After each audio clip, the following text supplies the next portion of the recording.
Hi there, I'm Daisy. At 29, I've been around cameras more than people sometimes. They say if you grew up like I did, with parents owning a string of hotels and restaurants, you'd stick to that silver spoon. But not me. I ditched the family business for a camera and nature's own backdrop. Freelancing was my jam, shooting for whoever liked my style, magazines mostly, sometimes ads, you know the deal. So, here's how it all kicked off. My trusty old camera, the one that saw me through countless shoots, finally gave up on me. Kaput. And instead of clicking my way to a quick online fix, I figured I'd hit the local tech shop.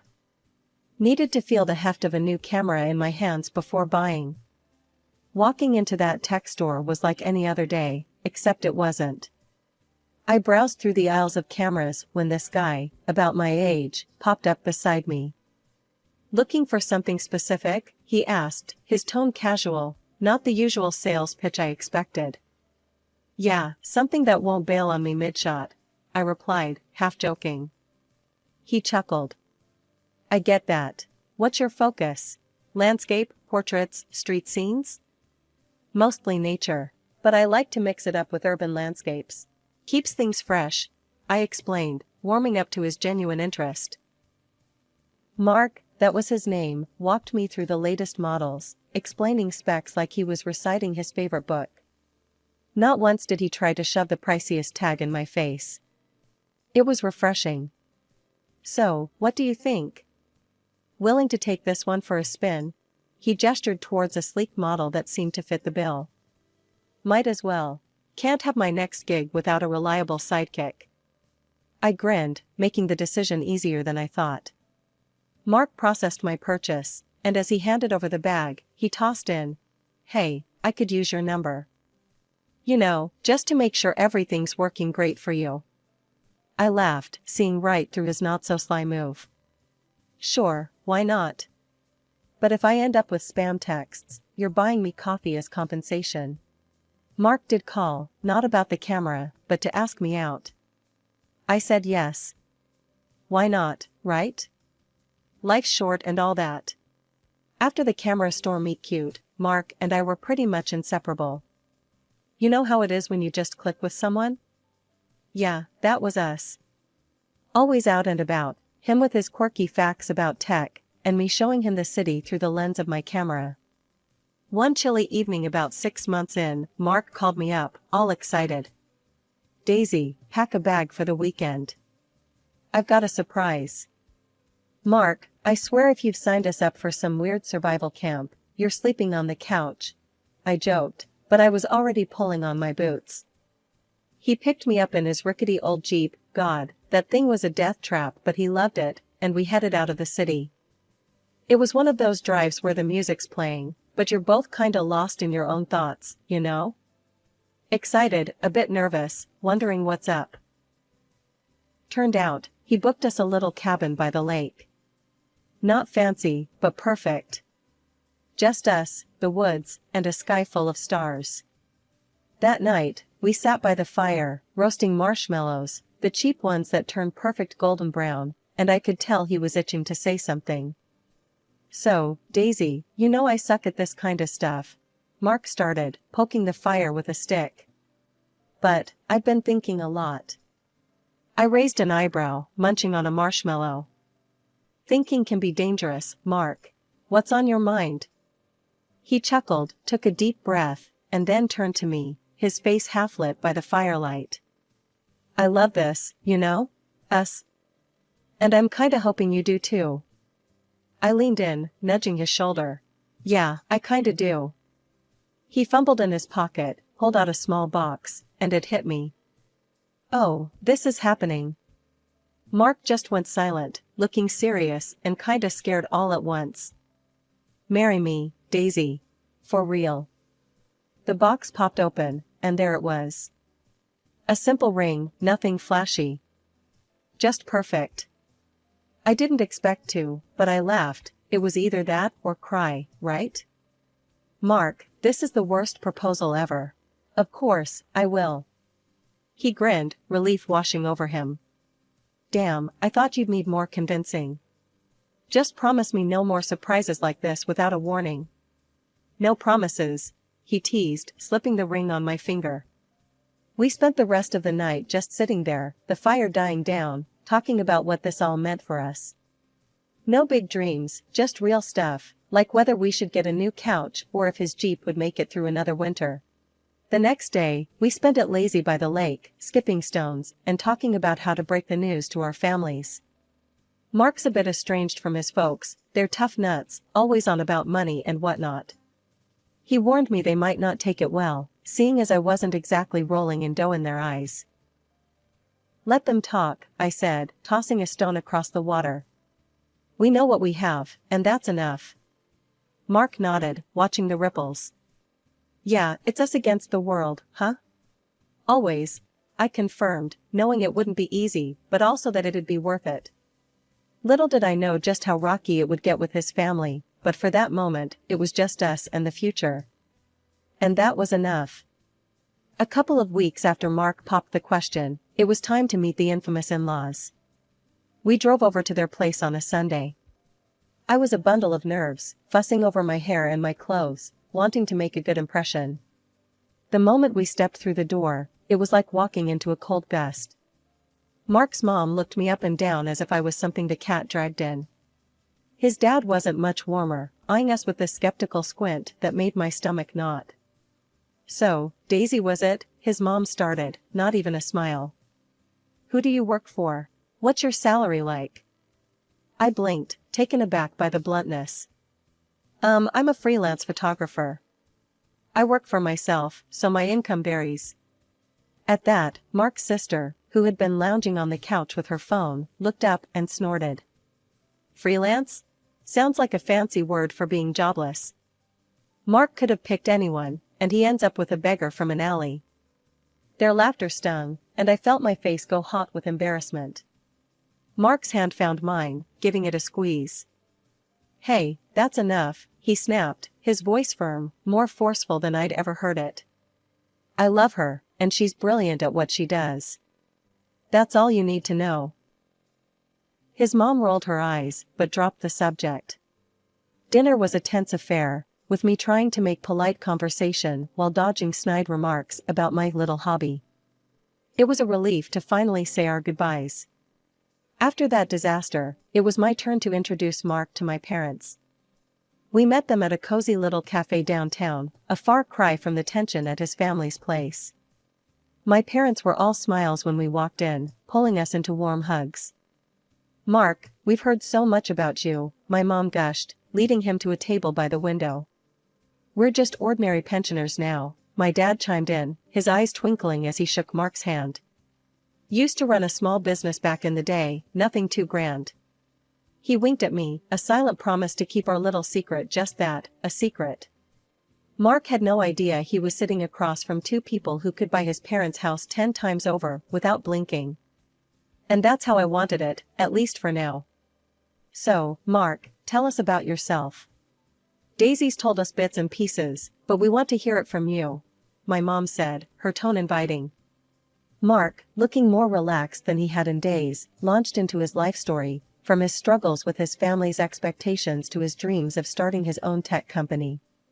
My parents listened, nodding and throwing in questions here and there. As we sipped our coffees, it struck me how different this meeting was from the one with his family. No judgment, no prying into personal finances, just genuine interest and acceptance. It was like a balm to the burns of the earlier encounter. When we left the cafe, Mark squeezed my hand. Your folks are amazing, Daisy. Thanks for that, I needed it. I smiled up at him, my heart full despite the rocky start to our family introductions. They love you already, you know. Mark and I wanted a simple wedding. Nothing fancy, just close friends and family, a little chapel, and some good food. That's all we needed to start our life together. But of course, his family had other ideas. From the get-go, his sister sneered at our plans. A modest wedding? More like a beggar's bash, she laughed one evening over dinner at their place, making everyone but Mark chuckle. His mother chimed in, Really, Mark, you're setting yourself up to look like you can't afford anything better.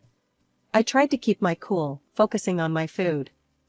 It's our wedding. We want it to be intimate and personal, I explained, hoping to smooth things over. Mark backed me up. Daisy's right. It's our day, our way. The wedding day arrived, and it was everything I dreamed of, simple and sweet. But true to form, Mark's mom and sister barely hid their disdain. They didn't mingle with my family, just sat there looking like they'd swallowed lemons. My parents tried to chat with them, but got icy stares in return. After the ceremony, when Mark and I moved into my apartment, that's when the real fun began. His mom and sister started dropping by unannounced, always around mealtime. They'd sit at my table, eating the food I made for us, while throwing digs about how I was living off Mark now. "So, Daisy, still snapping pictures for pennies?" his sister would ask, a smirk playing on her lips. I kept my tone light but firm. "I do well enough. Photography can be pretty lucrative, you know." They exchanged looks, clearly not buying it. One afternoon, his sister, who was supposedly job hunting, asked outright, "Come on, how much do you really make? Enough to keep my brother happy?" Before I could answer, Mark jumped in, his voice tight with annoyance. "That's none of your business. Daisy's not living off me. We're partners." Their visits became more frequent, and his sister's demands grew more audacious. She'd call Mark, right in front of me, asking him to transfer money so she could go out with her friends. "Mark, I'm a bit short this month. Can you throw some cash my way?" she'd say, her voice loud enough for me to hear. Sometimes Mark would give in, sending her money.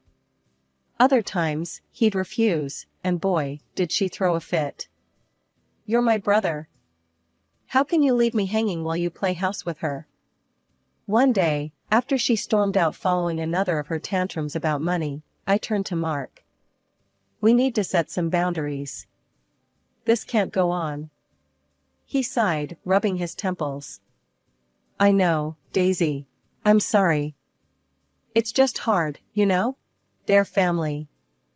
Things between Mark and his family had been teetering on the edge of outright hostility, and it all came crashing down one Sunday dinner at his mother's house. We knew walking into that den was risky, but it was his sister's birthday dinner in a couple of months, and she had her heart set on something pricey. We were barely through the door when his sister launched into her wish list. "Mark, you know what I want for my birthday, right? That designer bag I showed you last week. It's only a little over $1,000. Mark frowned, setting his jaw in that way he does when he's about to lay down the law. "Lisa, we've talked about this. I can't be dropping that kind of money anymore. I'm married now, and we have our own expenses." Lisa's face twisted up like she'd bitten into a lemon. "Oh, come on. Since when do you back down from spoiling your little sis? What, has Daisy got you on a leash now?" The table went quiet. You could have heard a pin drop. I felt every eye on me, especially the burning glare from his mother. Mark shook his head, reaching over to squeeze my hand under the table. "Lisa, no. I'm sorry, but we've made a budget, and we're sticking to it." That set Lisa off. She stood up, knocking her chair back with a loud scrape that made me jump. "This is all your fault," she shrieked at me. "You're just sucking him dry, taking all his money and attention. He used to have enough for me before you." I tried to keep my voice calm, but it was hard. "Lisa, I haven't asked Mark to stop helping you out. We're just being responsible." And with that, his mom chimed in, siding with Lisa as always. "Mark, she's your sister. You can't let her down. What kind of brother are you if you can't help her out?" Mark stood, pulling me up with him. "Enough. We're leaving. I'm not going to justify our personal decisions here." We left amid Lisa's cries and his mom's accusing eyes. It was the last straw. We decided then and there to cut off communication for a while. We needed peace, a break from the drama. So, we packed up a few days later and went on a small trip, just the two of us, to clear our heads. Coming back from that trip felt like a breath of fresh air, until we found out Lisa hadn't given up. She broke into our apartment while we were collecting the last of our things from the car. "You You think you can just go off on vacations with my brother's money while I get nothing? Lisa was in my face the second I walked in, her voice so loud it echoed off the walls. What are you talking about, Lisa? I use my own money for our trips. I tried to keep calm, but seeing her rifling through my closet, throwing my clothes around, made my blood boil. Lies. All this. She waved at my stuff scattered on the floor. Bought with Mark's money, right? Living the high life while I get scraps. Before I could stop her, she grabbed my new camera from the desk and hurled it to the floor. The crash was like a physical blow. That's enough. I screamed, my patience snapping. Get out of our apartment, now. When Mark came back and saw the mess, the broken camera, he was furious. He called Lisa, yelling into the phone while I tried to salvage what I could of my equipment. She hung up on him, but not before hurling a few choice insults. Mark turned to me, his face softening. I'm so sorry, Daisy. I'll get you a new camera. We'll figure this out. I nodded, too upset to speak. We cleaned up together, the silence between us heavy with unspoken promises to never let his family tear at us like this again. A few weeks after the camera debacle, Mark got a call from Lisa. She was all chirpy, which was a rarity, announcing her birthday bash and, surprise, her engagement. They were celebrating at Monte Cristo's, the fanciest joint in town. Normally, the mention of such a swanky place would have me rolling my eyes, but this time, I couldn't help but smile. Mark noticed and looked puzzled. What's up? Thought you'd want to steer clear of anything involving Lisa after everything, he said, clearly hesitant. I leaned over, whispering, Trust me, we need to go to this one. There's a reason. He studied my face for a second, then nodded. All right, if you say so.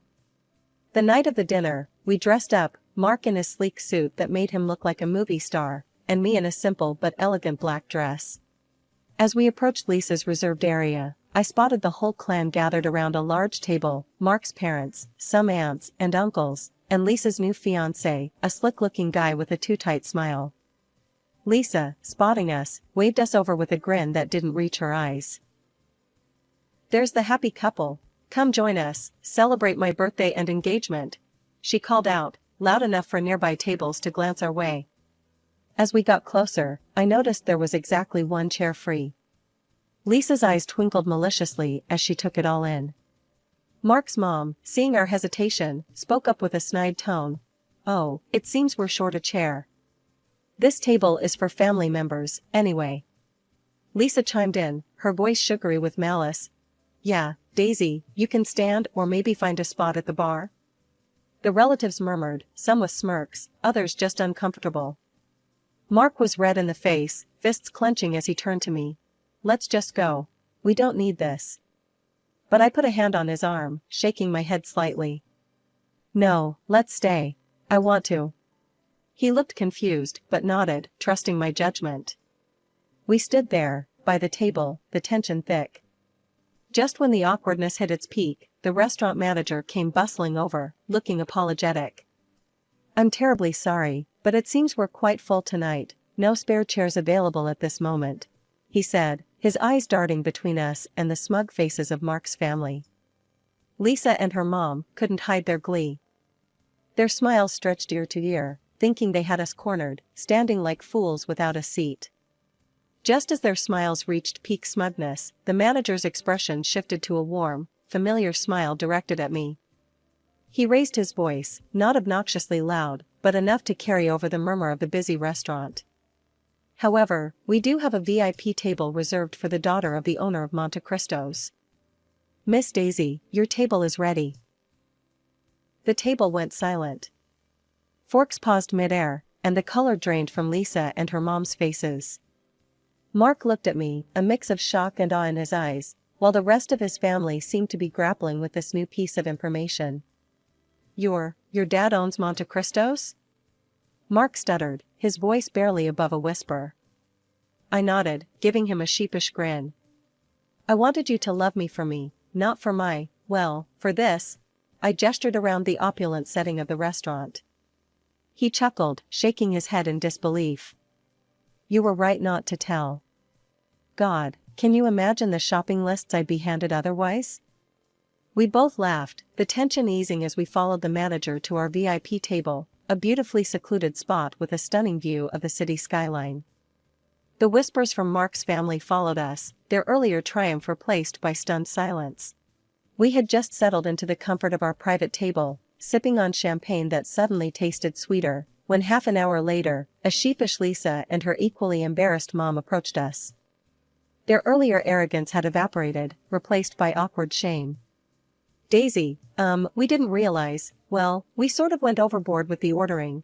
Lisa stuttered, not meeting my eyes. The bill is a bit more than we can handle. Could you? Since you're family. I raised an eyebrow, cutting her off. Oh, but I thought you said I wasn't really family? You know, at the table earlier? My voice was calm, but the point hit hard. Her mom chimed in, desperation lacing her tone.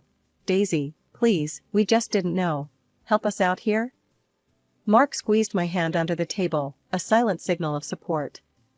I looked at them both, their faces a mix of embarrassment and hope, and then back at Mark, who nodded slightly. I think it's best if you handle your own bill tonight, I said firmly. After all, it's important to live within one's means, wouldn't you agree? Lisa's face fell, and her mother's mouth tightened. They turned away without another word, heading back to their table to face the music of their own making. After the big reveal at Monte Cristo's, life took on a new rhythm for Mark and me. His family, once sharp with their words and cold with their actions, switched gears so fast you'd think they'd been fans of mine all along. Their sudden sweetness, all sugar-coated compliments and eager invitations, felt like watching bad actors in a worse play. We weren't buying tickets to that show, though. We kept our distance, content in our own little world. Things got even more interesting when we heard through the grapevine that Lisa's fiancé had called it quits, right after the dinner debacle. Can't tie myself to that kind of drama, he supposedly said. Can't say I blamed him. Mark and I were at my parents' house when we found out, enjoying one of those perfect afternoons that felt borrowed from a storybook. We were out on the terrace, the city sprawling peacefully below, sipping tea as the sun dipped low. So, they're trying really hard, huh? Mark mused, nodding toward his phone, which had been buzzing with texts from his mom. I chuckled, rolling my eyes. Trying too hard. It's almost embarrassing. But I'm more interested in what's happening with you and my dad. Mark's face lit up, the way it always did when he talked about his dreams. Your dad's incredible, you know? He offered to fund my startup. Said he's been looking for a new venture and thinks my tech idea has legs. My mom, who had joined us with a fresh pot of tea, smiled knowingly. We always believed in helping dreams grow. And we believe in you, Mark. He reached over, squeezing her hand gratefully. Thank you, Ellen. That means more than I can say. The conversation shifted to future plans, dreams of a tech company that could change the small world of ours, and eventually, to the family Mark and I hope to start soon. You think you're ready for the whole parenting adventure? My dad asked, a twinkle in his eye. Mark laughed, a sound full of warmth and life. With Daisy? I'd be ready for anything. And that's how our days went, filled with planning and dreaming. Mark began laying the groundwork for his business, fueled by my dad's support and the freedom of no longer hiding who we were. And as for me, I kept shooting, capturing the world through my lens, only now I sometimes caught glimpses of a future that included a little one tugging at my skirt, asking to see what mommy sees.